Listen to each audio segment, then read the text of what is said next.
அதே போல் சிலந்தி ஆற்றின் குறுக்கே அணை கட்டுவதை நிறுத்தி வையுங்கள் என கேரள முதல் மந்திரி பினராயி விஜயனுக்கு நம்முடைய தமிழ்நாட்டின் முதலமைச்சர் மாண்புமிகு மு.க. ஸ்டாலின் கடிதம் எழுதியிருக்காருன்னு போடுறான். என்ன கடிதம் எழுதினாலும் அவங்க சேர்த்து செஞ்சுட்டாங்க. இப்போ முல்லை பெரியார் அணையை முற்றிலுமாக அழிச்சிட்டு புதுசாக காட்ட போகிறாங்க. அது ஒரு சைடு நடந்தது. அதாவது சிலந்தி ஆற்றின் குறுக்கே அணை கட்டுறதுக்கு முதலமைச்சர் கடிதம் எழுதிக்கிறாரு. கொஞ்சம் கூட காதிலே வாங்கிக்கல, அவங்க இஷ்டத்துக்கு அவங்க பண்ணிக்கிறாங்க.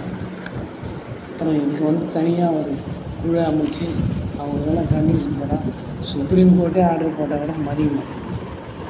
இவங்கெல்லாம் என்ன பண்ணுறது? நீங்கள் தனியாக முயற்சி தான் எடுக்கணும் ஒவ்வொரு ஸ்டேட்டில்.